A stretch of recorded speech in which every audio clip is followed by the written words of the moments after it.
project is specifically an icon for the airport, but also more generally an entrance piece for the city of Charlotte.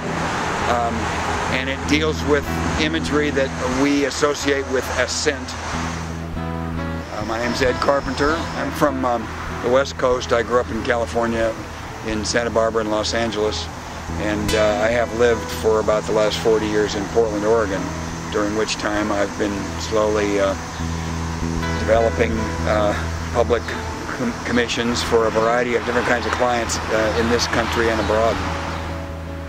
I'm really responding initially to the physical properties of a site.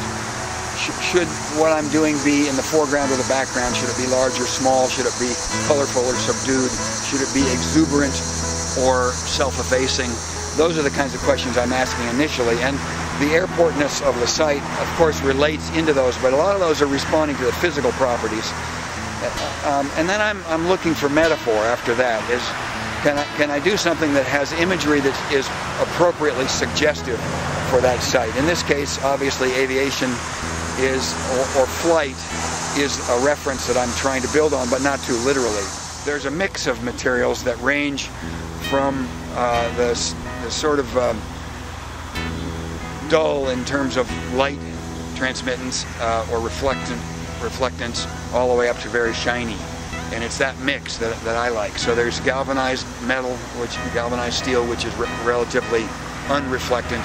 And then there's stainless steel, and then there's glass, and the glass is colored also.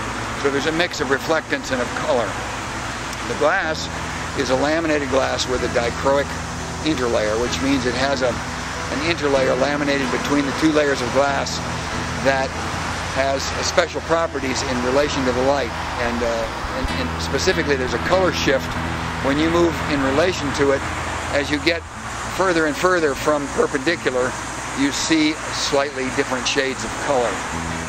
I really like this site, and for a number of reasons. One is that it is experienced by lots of people coming to and going away from the airport, and so it's a very highly used site and highly visited site in that respect.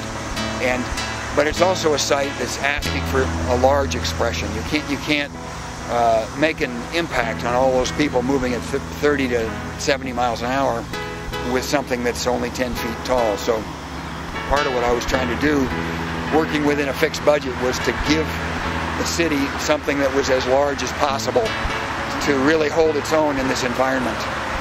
But also, there's this beautiful background of green trees. There are no billboards.